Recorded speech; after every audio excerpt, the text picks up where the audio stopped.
Bon, j'espère que vous êtes contents de me retrouver là ce matin. On va écouter la parole de Dieu maintenant. Mon travail, c'est d'être fidèle au texte biblique. Je ne voulais pas apporter ces messages, je vous l'ai dit tout à l'heure. Je l'ai préparé et je l'ai regardé du bout en oreille. Vous savez, prêcher, c'est pas facile. Hein. Il faut chercher et trouver le besoin de l'Église, quelque chose dont le peuple a besoin, et alors on prie. On demande au Seigneur, qu'est-ce que je peux prêcher? Alors, vous le savez, on fait un suivi de prédication dans l'épître aux Corinthiens, la première épître, et par moment, je sors de l'épître aux Corinthiens pour sortir un peu, pour aérer un petit peu, voilà, et c'est ce que j'ai voulu faire. Alors, je préparais ce message, et je n'étais pas convaincu, humainement, parce que je me suis dit que, oula, ça va être mal pris. Oui, on est comme ça, on est des êtres humains. Voilà. Et je l'ai mis de côté. À partir du moment où je l'ai mis de côté, le Seigneur m'a pas laissé tranquille, jusque ce matin. J'ai préparé un autre message. Il m'a dit non, c'est pas celui-là. Après, je me suis dit que c'est moi qui pense. Je vais à une réunion de prière avec mon groupe de prière, et là, il y a un frère qui habituellement lit toujours un texte biblique, et il dit, j'ai choisi ce texte pour Jean-Louis. C'était Romains 12. Je me suis dit, c'est incroyable. Alors je me suis dit, à mon avis, le Seigneur me demande de prêcher ce texte. Ce matin encore, je doute un peu. Et là, paf, Romains 12. Donc, je vais prêcher ce texte. Et je vais être fidèle à ce texte. Prions, Seigneur notre Dieu, nous te remercions pour ta parole. Merci parce que tu nous montres que tu es bien vivant, Seigneur. Que tu es bien là, Seigneur. Aide-moi à être fidèle à ce texte. Au nom de Jésus-Christ. Amen. Amen. Le titre de ce message, c'est, avec un peu étrange, ça va être un titre un peu étrange, c'est « Ne bois pas le poison des autres ». Bon, on va essayer de voir pourquoi. Il y a une chose dont je suis sûr à 100%, on n'est pas dit 1000%, c'est que Dieu ne laisse aucun mal impuni. Je reprends. Dieu ne laisse absolument aucun mal impuni. Tout le mal qu'on fait sera un jour jugé. Absolument tout le mal. Alors on connaît Dieu, n'est-ce pas, notre Dieu par rapport à l'amour. Dieu est amour, miséricordieux, Dieu de grâce. Mais étrangement, on met toujours de côté le Père qui corrige. Et le Dieu vengeur. Dieu est un Dieu qui se venge.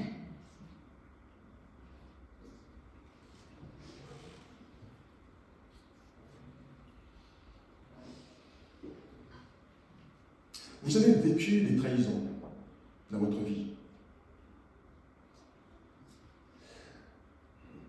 Vous avez vécu ou subi, on va dire, des mensonges, de l'injustice. Et c'est très dur de vivre ça. C'est très très dur. Mais rien n'échappe au regard de Dieu. Le problème est que nous, on essaie de faire sa justice, la justice de Dieu, à sa place. Faire la justice de Dieu à sa place, ça s'appelle se venger. On veut se venger soi-même.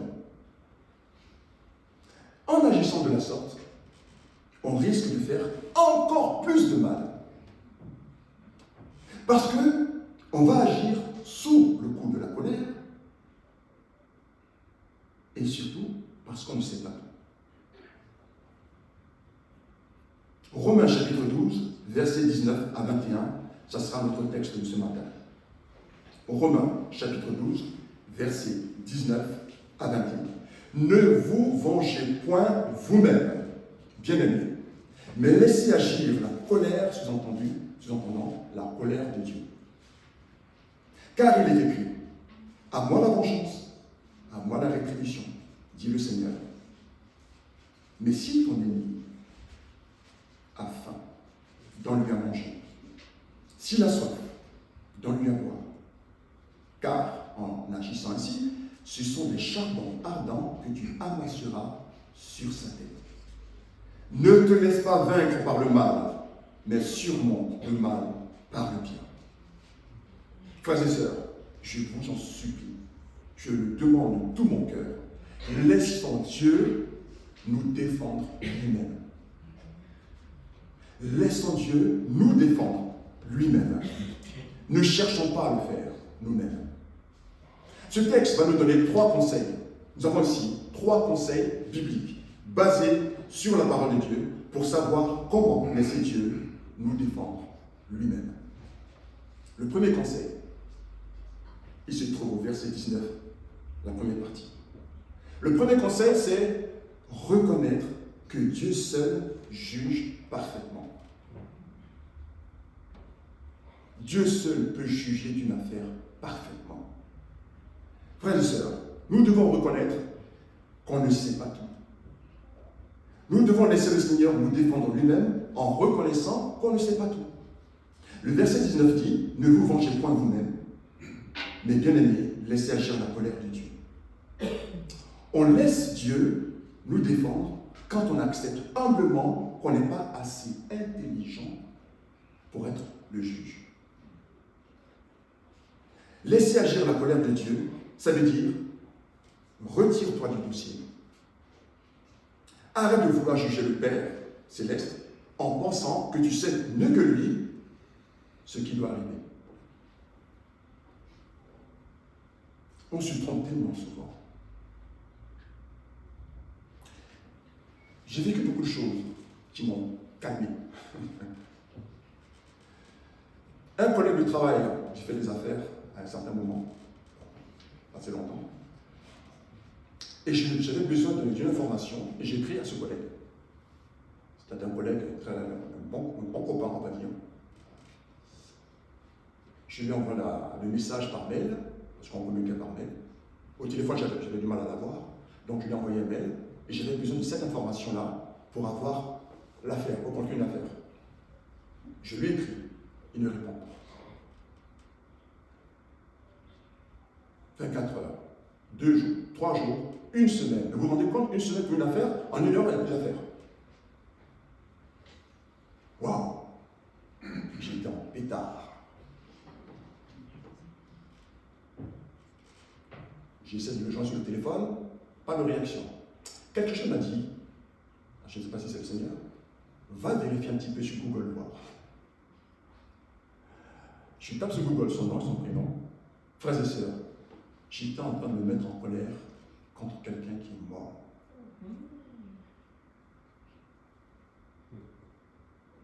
C'était une leçon terrible. Et ce n'est pas la seule.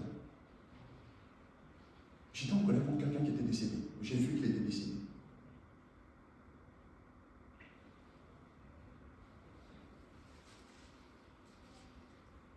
Récemment encore, vous savez, dans les familles, parfois il y a des tensions. Et ma soeur chérie et une autre cousine étaient un petit peu. Il y avait des problèmes à régler. Et ma cousine n'avait pas de problème avec moi. On a grandi ensemble, on a vécu ensemble, on m'a dit. Et à un moment donné, pareillement, je lui ai écrit, alors qu'on échange habituellement, elle ne me répond plus. Et je me suis dit, mais elle ne va quand même pas transposer, j'allais dire, son conflit avec la grande sœur sur moi. Moi, je n'ai rien à voir. On a toujours l'habitude de s'écrire, et on s'écrivait jusque-là. Elle ne répondait pas. Alors j'ai gardé le problème pour moi-même. Je ne voulais pas l'ébruiter, je ne voulais pas en parler aux autres cousins, et ni à ma sœur, je ne voulais pas en parler, j'ai gardé ça pour moi, mais j'étais très triste. Et vous savez pourquoi elle ne me répondait pas? Non, elle n'était pas, pas parce qu'elle est décédée. Parce qu'elle avait la maladie d'Alzheimer. Je ne savais pas. Et donc, elle recevait des messages, je voyais bien qu'elle recevait des messages sur WhatsApp. Vous savez comment ça se passe sur WhatsApp? Elle ne répondait pas parce qu'elle ne voyait plus le rapport entre celui qui écrivait le message et elle. Encore une autre leçon. Cette fois-ci, j'étais triste, mais parce que ma sœur, ma cousine, ma cousine, c'est les sœurs, était dans cette situation-là. Pourquoi je me raconte toutes ces choses-là? Mes frères, il n'y a que Dieu qui sait tout. Quand un problème arrive, on est convaincu de maîtriser le problème. Mais il y a toujours une partie du problème qu'on ne connaît pas. Et Dieu dit, ne te venge pas toi-même. Laisse-moi faire. Nous ne savons pas tout. Laissons Dieu nous défendre. C'est un peu comme quelqu'un qui voit un aveugle en face de lui. Vous savez comment ils sont les aveugles? Ils vous fixent parce qu'ils ne voient rien. Et la personne se sent énervée. Se sent un petit peu, je ne sais pas, parfois il y a des gens qui s'énervent parce qu'on les regarde, simplement. Et il va agresser le monsieur et découvrir après que la personne est aveugle, en fait. Ou de dire à quelqu'un, dégage mon chemin, on arrive avec un vélo, et finalement on tombe, parce que la personne n'a pas dégagé le chemin, et on découvre ensuite que la personne était sourde.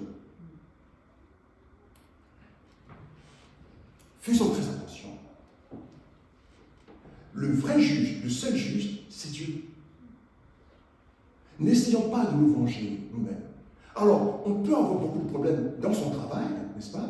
On peut avoir des collègues de travail qui ne sont pas gentils. Et on peut avoir la possibilité à un moment donné de se venger. Ne le faites pas. Ne le faisons pas.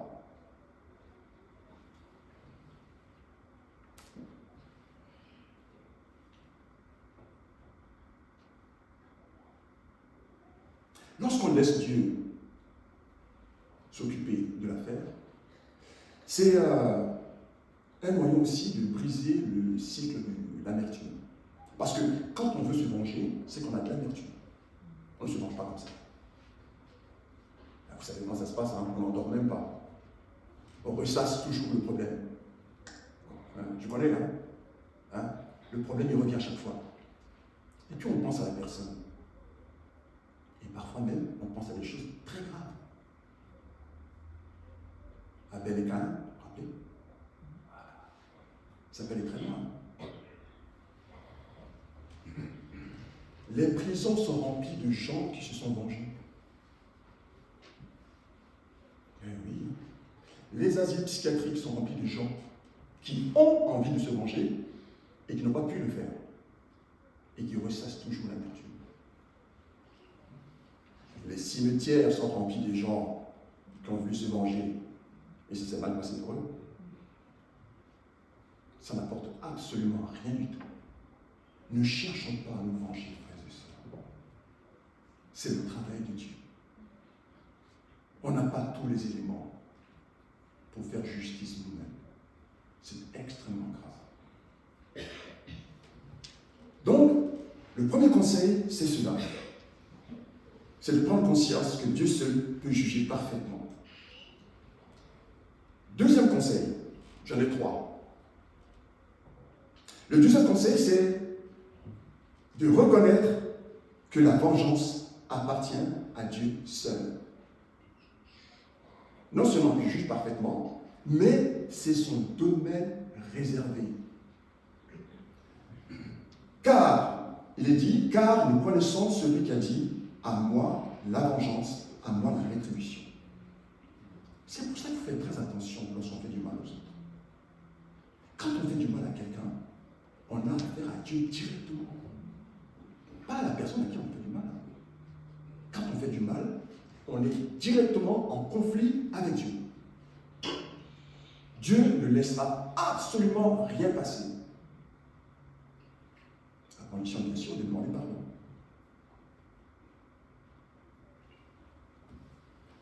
Il est dit dans Hébreux chapitre 10, verset 30, le Seigneur jugera son peuple.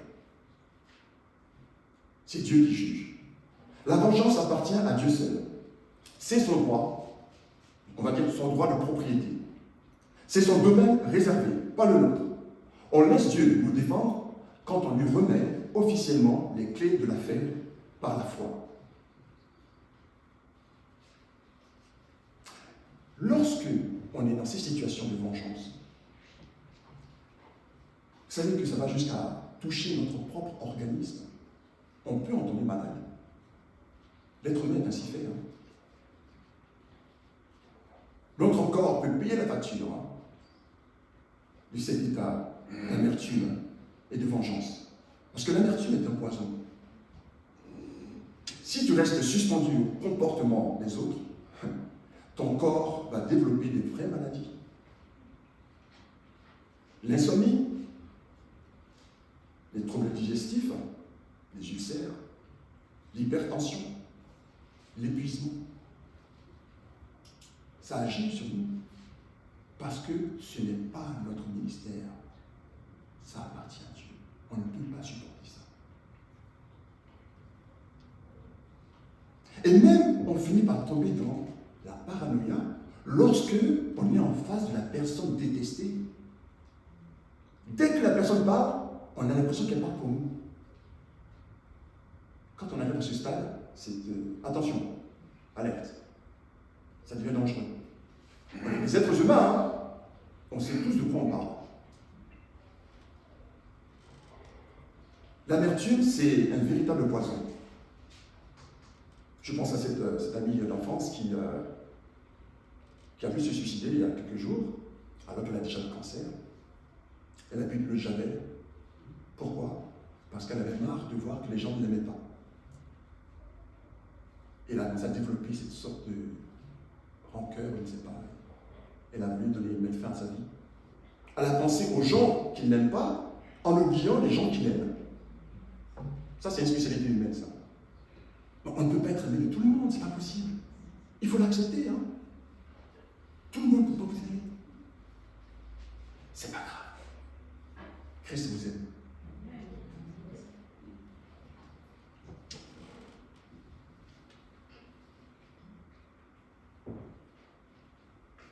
Si Dieu te dit de ne pas chercher à te venger, c'est pour te guérir ou pour te préserver de la maladie.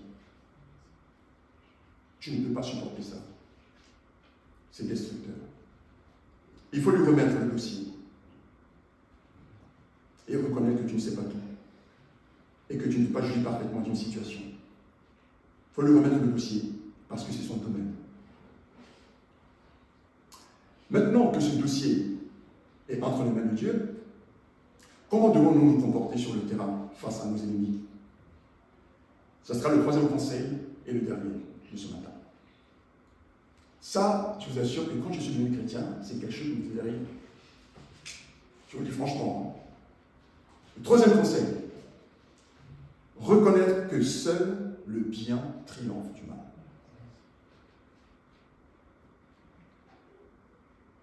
Seul le bien triomphe du mal. Tout autre projet est voué à l'échec. La sagesse de Dieu, frères et sœurs.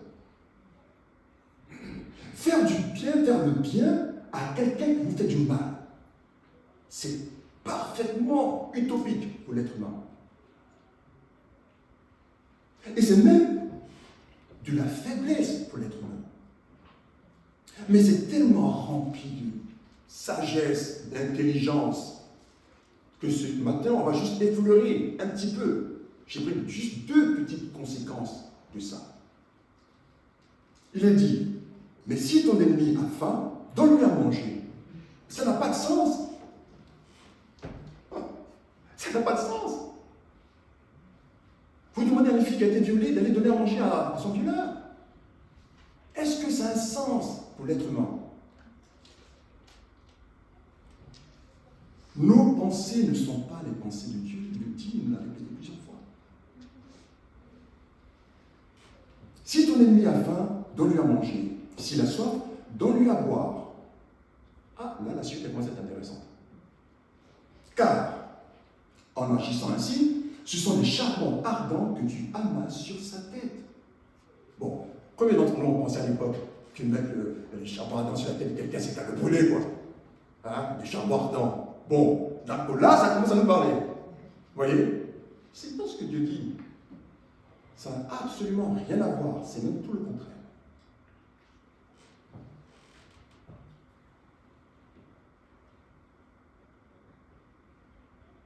Au lieu d'être une victime qui subit, Dieu nous demande de devenir un vainqueur qui agit avec le bien. On devient vainqueur de la situation parce qu'on fait le bien à celui qui nous appelle le mal. On va essayer de comprendre. Comment? Déjà, le Seigneur Jésus-Christ nous dit dans Luc chapitre 6, versets 27 à 28, « Mais je vous dis à vous qui m'écoutez, aimez vos ennemis, faites du bien à ceux qui vous haïssent, bénissez ceux qui vous maudissent, priez pour ceux qui vous maltraitent. C'est tellement rempli de sagesse. Pourquoi c'est très intelligent d'agir de la sorte? Premièrement, en faisant du bien à celui qui t'a fait du mal, sa conscience sera touchée. On n'y pense pas parce que dans l'action, on a la colère. Et le Seigneur te dit, calme-toi. C'est pas qu'il te demande de ne rien faire. Il te dit, tu vas faire quelque chose. Celui qui t'a fait du mal, tu vas lui faire du bien. Tu vas faire le bien envers cette personne. Allez, vas-y. Donne-lui à boire, donne-lui à manger. Tu as une dette, je peux t'aider, je le fais. Est-ce que vous vous rendez compte de la portée de cet acte? Même la personne la plus dure, à un moment donné, va se dire, waouh, mais pourquoi il a fait ça? Pourquoi il a fait ça?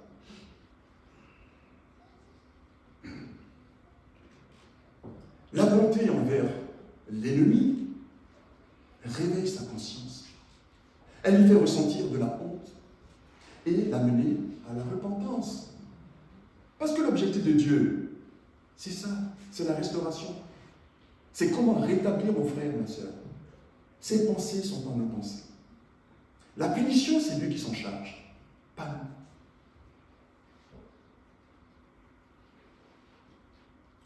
Deuxième point. Pourquoi c'est si important de faire le bien à celui qui nous fait du mal? En faisant le bien à celui qui t'a fait du mal, tu te protèges toi-même contre le regret. Je vais expliquer pourquoi. Quand tu es énervé là, et que tu te venges, imagine un instant que tu avais tort finalement. Qu'est-ce qui va se passer? La honte. Oh là là là là. Le regret. Vous voyez la sagesse qui vient dans ces versets? Si tu fais du bien, que plus tard tu te rends compte que finalement c'est toi qui avais tort. Ni vu ni connu. Tu as fait le bien, hein? L'autre ne sait même pas. Mais si tu lui fais du mal, toute ta vie tu auras honte. Parce que cette image te reviendra régulièrement. Tu as fait du mal à quelqu'un qui t'a rien fait finalement. La sagesse de la parole de Dieu. Voilà pourquoi Joseph, qui aurait pu se venger de ses frères, ne l'a pas fait. Voilà pourquoi Dieu a aimé Joseph. N'est-ce pas? Alors on croit souvent que Dieu pense comme nous.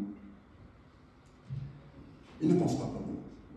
Il est très différent de nous. On est même diamétralement opposés. Vous vous rappelez quand Dieu a honoré Salomon? Qu'est-ce qu'il a dit à Salomon? Il lui a dit à Salomon, puisque tu ne demandes pour toi ni une longue vie, ni des richesses, ni la mort de tes ennemis. Vous voyez comment Dieu est touché par ça? Mais, frères et sœurs, la Bible, elle vient de Dieu. Elle ne pense pas comme un être humain. Comment Dieu, le Tout-Puissant, peut être touché de ce que son serviteur n'a pas cherché à se venger? Pourquoi ça le touche? Parce que c'est un bon Père Céleste. Ceux que vous n'aimez pas, Dieu les aime. Il faut vous le dire, hein. C'est pas parce qu'on n'aimait pas quelqu'un que Dieu l'aime pas. Hein. Lui, il aime les gens. Il est mort sur la croix pour sauver les gens. Il les aime. Il ne pense pas comme nous. Il est temps de commencer à penser comme lui. Mettons de côté nos vengeances, nos rancœurs. Arrêtons ça. Ça détruit. Ça détruit l'œuvre de Dieu et ça va vous détruire vous et faire du mal même à vos proches. Ça me fait penser à cette histoire avec Dina, je crois, dans le frère et la sœur voilà, qui a été violée. Et les frères, qu'est-ce qu'ils ont fait? Ils se sont vengés, ça a mis en danger toute la famille. C'est très dangereux. Laissons Dieu nous venger, faire justice. L'objectif de cette prédication, c'est de prendre cette décision. Il faut que maintenant, on se dise, là maintenant, j'arrête avec ça. Ça ne mène nulle part. Ça ne fait que détruire autour de soi. Vivre avec l'amertume, je sais ce que c'est, j'ai vécu. Moi, c'était par rapport à un président. Un chef d'État qui massacrait son peuple. Pendant longtemps, j'ai gardé ça et je ne m'en sortais pas. Et ma femme, elle voyait bien que ça me rongeait. Elle dit, c'est pas possible, le Seigneur, tu agis. Le Seigneur s'occupe de tout. Absolument du tout. Si ce n'est pas maintenant, ça sera plus tard. Mais le mal commis sera châtié. Soyez rassurés. Donc, ne vous occupez pas de ça, ne nous occupons pas de tout ça. Laissons Dieu faire. Laissons Dieu nous défendre lui-même. En nous rappelant 3 conseils. 1.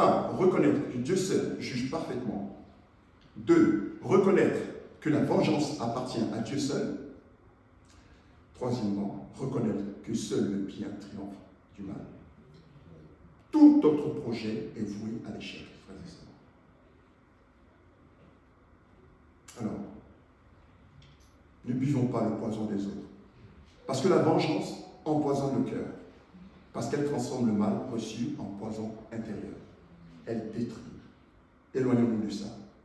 Laissons Dieu nous défendre lui-même. Amen. Amen. Amen.